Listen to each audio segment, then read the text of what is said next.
Welcome to The Thoughts Crystal, a podcast where we talk about the next idea. I am Lishma Wasi, your host, and today we're going to be talking about the most pressing issues of our time, which is education.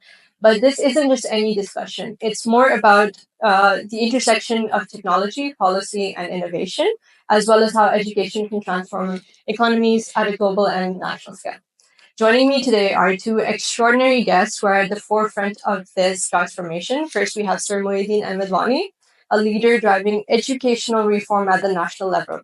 And we have a senior economist from the World Bank, Ms. Inga Afanasieva, who brings a global perspective to how education fuels economic growth and opportunity.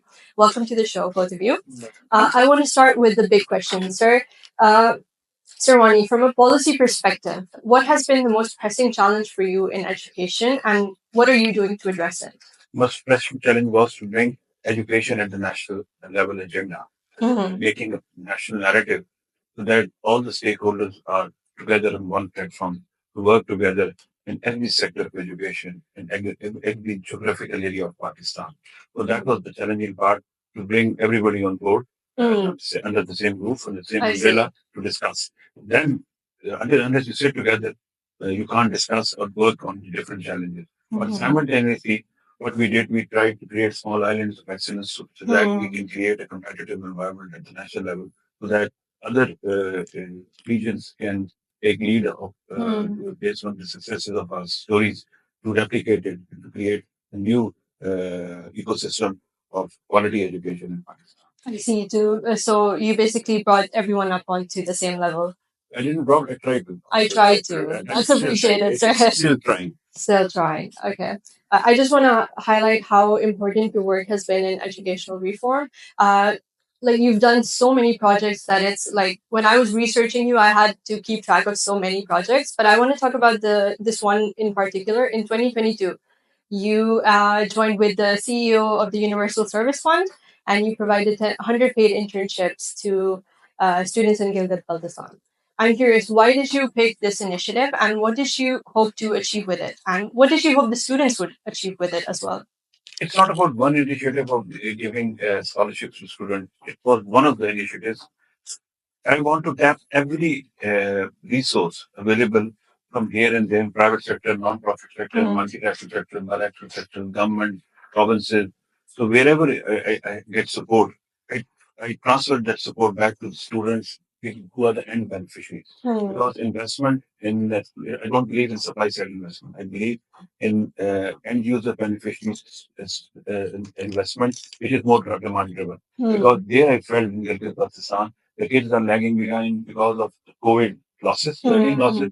So technology was the only equalizer. So we had to invest in their technology support system, giving them Chromebooks, giving them connectivity, providing them tech fellows, engineers, so that they can bridge that learning gap 2 years. So that was one of my initiatives. So and many of my initiatives have been fed by Gen Z because I have been in touch with them. They get a lot of new good ideas. And today, I'm just coming from an MOU signing agreement between Khan Academy and the Ministry of Education in Pakistan. So the Khan Academy has taken it up.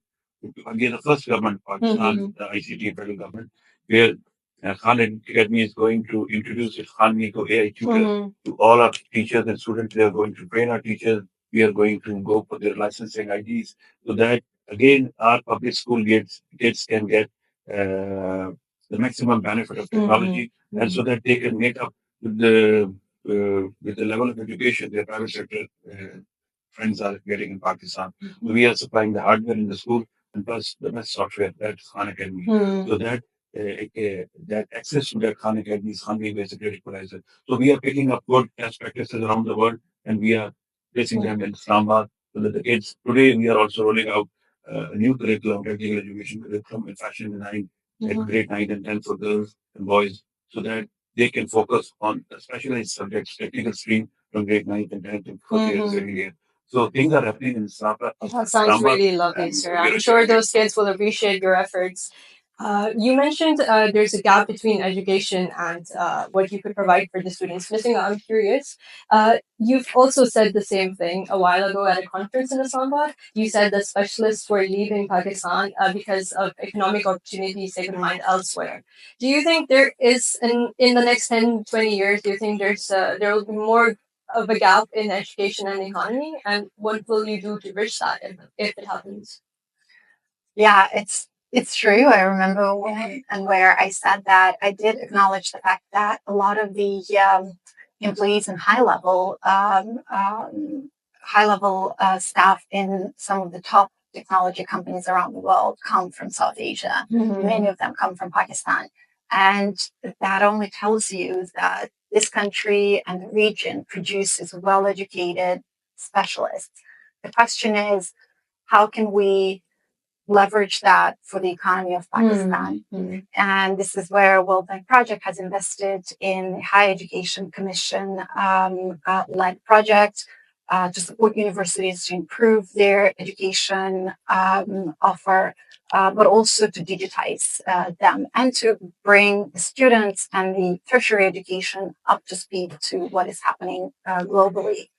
I also think that a lot of it actually starts with foundational learning. And this is where, in parallel, a lot of the effort will have to go there.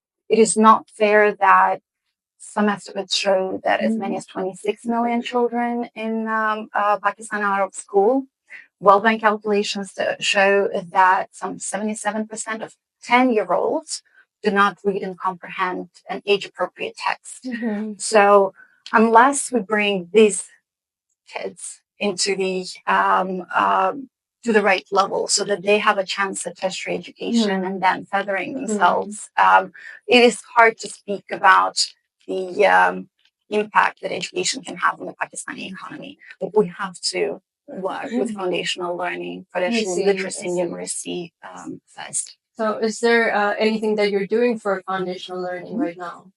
Absolutely. As a matter of fact, just last month, the government of Pakistan and the World Bank have agreed on a new country partnership framework for the next 10 years. And one of its main pillars there is reducing learning poverty. So we have targets of how we will work with the government of Pakistan on reducing learning poverty in all of the provinces of the country. We have a pipeline of projects that would go in, and we will insist on initiatives that target that specifically. That includes continuous professional development of teachers, engaging parents in with their kids on improving their foundational literacy. In 10 to 20 years. I want to talk about something that's been, people are saying it's the best thing since sliced bread, AI. It's everywhere. It's revolutionizing industries. It's revolutionizing my assignments. Not really. I just want to clarify that. Ms. Inga, do you see AI acting as a resource multiplier for the World Bank education funded initiatives, particularly for the SDG 4? I do, and we see it as a resource multiplier for sure in education. We've seen tools being developed to ease and improve the classroom experience of teachers and students.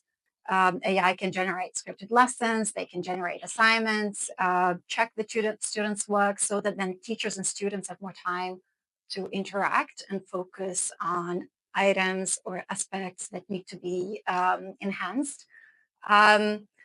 There's AI being utilized at all levels of education. I think it is a great thing, a great tool.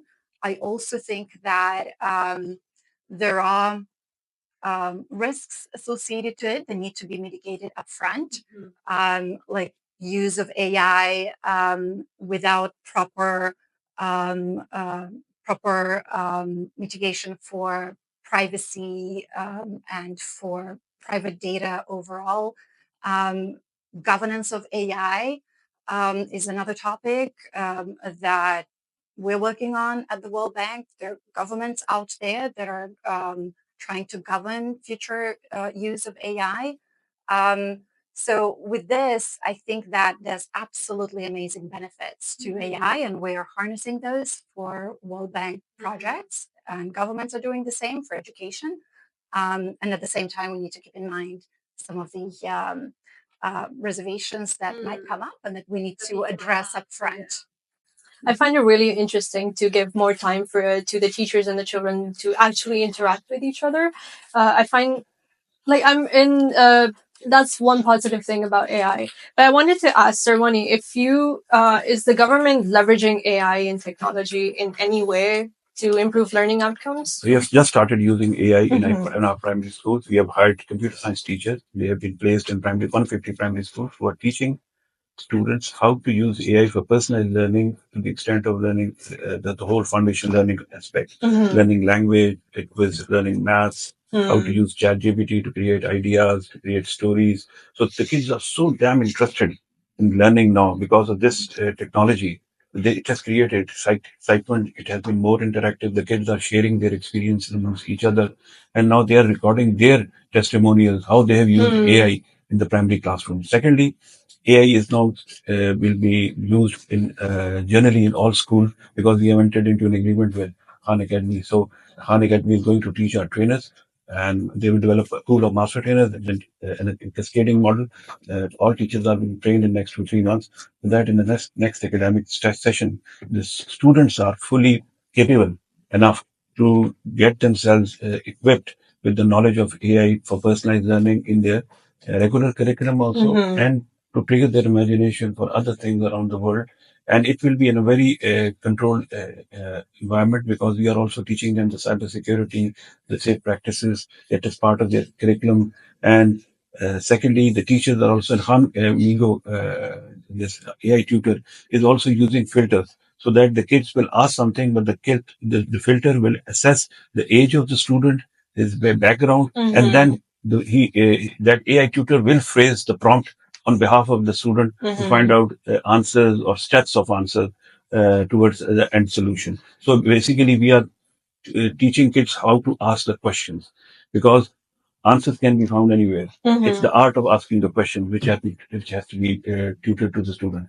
So this it's a new thing, but it's on a very fast pace, and I hope it will be a great equalizer for students of Pakistan and the developing countries because they will have the access to that material which is available to people in the West. So let's see how it goes on. Sir, well, that's all very good things, sir. But like Miss Inga mentioned, do you not have any reservations, or do you already have solutions in place to meet those reservations? It's not about reservation. It's about you can't. There is no silver bullet.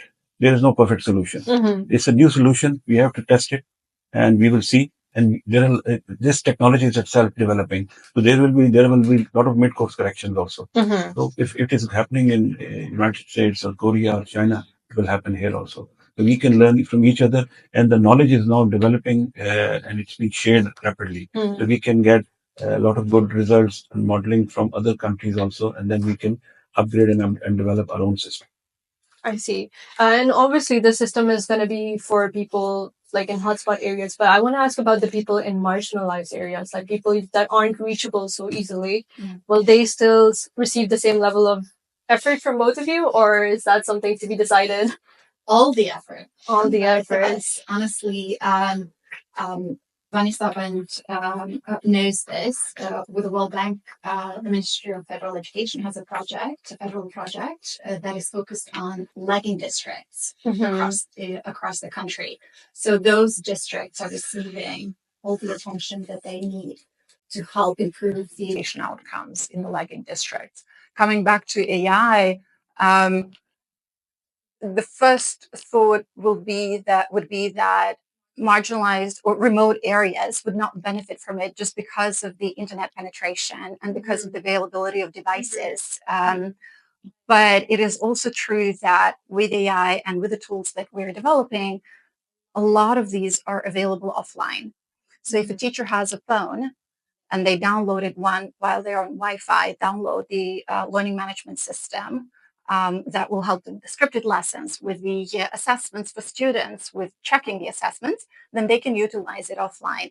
Similarly, there are features where if you record on your phone the classroom and the teacher teaching a class, at the end of it, that LMS, that learning management system, and its feature will give you a report telling you about whether you've interacted with the majority of the class, which of the students, and just through voice recording, which items are maybe less understood by the students, and the teacher needs to focus next time. It gives you this kind of advice to the teacher that should help enhance the experience in the classroom. So if we employ these tools the right way, they're absolutely there to help us. I see. And going off of AI, with social media and everything, people have so much access to YouTube and TikTok and stuff like that, and online courses. Do you feel that's competing with your educational reforms in any way? Do you think people are learning from outside sources more than your sources?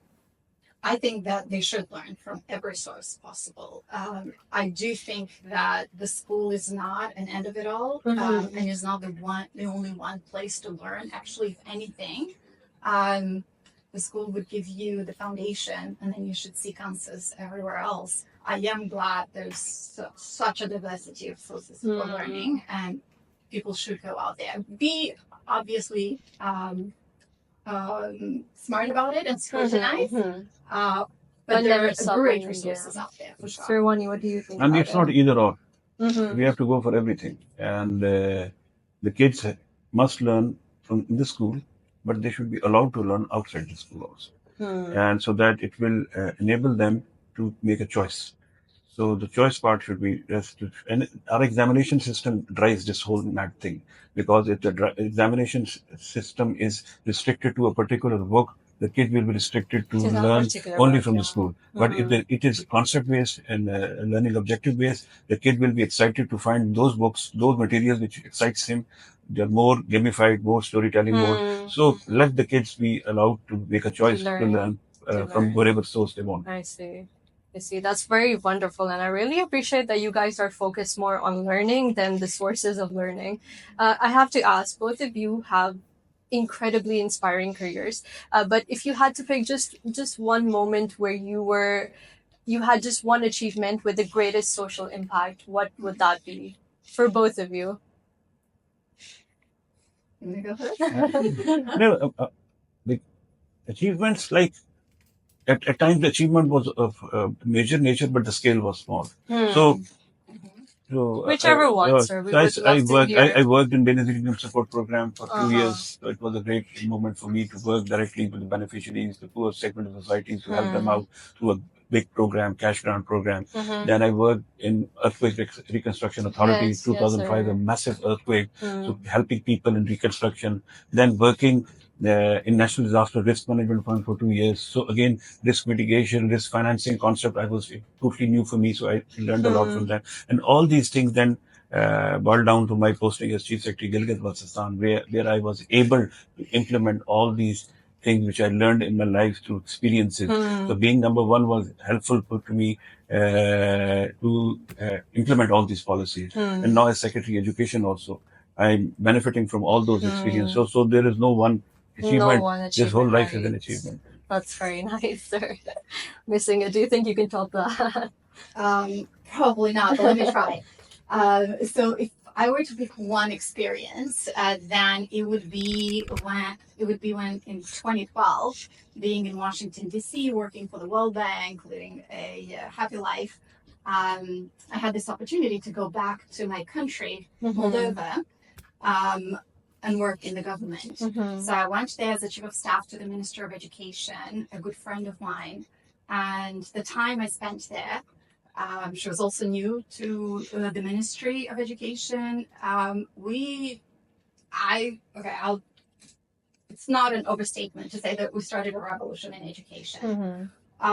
Going there, we were reading the reports, and they said that 80% of the people in Moldova were happy with education services. And we couldn't believe it, because in reality, it's a very high number. So in reality, we knew that the education is not that good of a quality. It's decent, but could definitely be better for a country that aspires to become a EU member. So we landed, and the first reform we did was to install cameras in the testing centers, because the what people were telling us was that there's a lot of corruption at the high school graduation exam, which is called baccalaureate in Moldova. So we installed those cameras. It was a big scandal in the press. And then the results came in, and the results were abysmal. And we said, well, this is the true face of education. We got to do something about it. And that gave us the mandate to reform a lot of the things in education. And that was the most rewarding professional experience for me. Just being able to leave the World Bank behind, go to my home country, give back, eventually return to the World Bank, find my way back. But that was my highlight. Yeah, I love that for you. I am going to be a bit boring with my next question, but it's something that I do have to ask because you guys have lived so many moments and so many good things in your lives. I just want to know what's one piece of like advice you would leave for young people like me that are just starting out as person in their careers. What's one thing that you would say to them other than just be learning all the time? Never to lose heart, be consistent, and always be a team player. Show a lot of empathy towards others. And whenever you fail in your life, it should teach you. It shouldn't define your character. Failure is a great opportunity to learn and to move forward. So take life easily. There is no perfect solution. Everybody has its own time of success and zone of success. Your zone of success will meet you. It will meet you. You will not achieve it. So don't compare yourself with others. Just relax, chill, work hard, and then wait for the good result. That's my advice. My advice to young people would be that you probably who start their career just now, you will probably have multiple professions in your life. You have to keep an open mind. I've changed multiple professions. For a snippet today, I was a teacher, then I was a translator for a while, then I was a political advisor, then I was an economist, a finance specialist, like a lot of these. That meant that I went through 2 undergraduate degrees and a master's degree. And every time you reinvent yourself, depending on your entourage, depending on your interests, just keep an open mind. School is just one part of it, but then everything around it is what will shape your career, and it might take you in very unexpected places. But as long as you're open to learning, subject to change, and you should always be, I think, even in myself, I love to learn. And even when I interviewed for this position, I was so excited. I was beyond excited for the interviews to start. And even now, I'm so happy. I'm a bit nervous, but I'm so happy that I got to sit here and talk. Thank you. That means a lot coming from you. Going back to your reform, Sir Wani, you revamped public transport for women recently. Ms. Inga, do you feel like the lack of public transportation is something that contributes to economic disparity? I do think that mobility gives everyone, and especially women who normally would not own a transportation mean, way more opportunity. I do find the fact that there's virtually no public transportation in Pakistan a hindrance for a lot of people. That applies to education as well. Lack of transportation outside of cities does prevent some children and their families from accessing education, and that definitely needs to be settled. I see. I'm so thankful for this opportunity that I got to pick your brains as well as I could, and also that I got to hear your thought crystals as well. I just want to pick your brain a little bit more and take you back to a trip down memory lane. And I want you to imagine 20 years ago, when you were just maybe 20 years old. You were just starting out, you had so many dreams and aspirations. If that younger self of you was sitting here at this table, would they be proud of your accomplishments? Would they be satisfied, or would they be surprised by the path that you've taken in life? My father invested a lot in my education, and he wanted me to be a good man, and he was a civil servant himself. So when he died in a very young age, he was just 48. Had he been, his batchmates, his colleagues, when they meet me, they really feel proud of me. that our nephew is now has reached to the top where his father wanted him to be. So that's one sense of satisfaction makes my day every day. I see. And for you, Miss Inga? So yeah, I think that first of all, I want to say that I remember dreaming, being a young woman in Moldova, of certain achievements, and I have to say that multiple times I've outdreamed that. And every time I'd reach a milestone, it's like, oh, gotta dream another dream. And so one thing is dream big. I had no clue how big I can dream, and I realize now that, well, the world is your oyster. And yes, my younger self would be very proud. And I think my parents are proud. My family is. I'm the first one to go to college.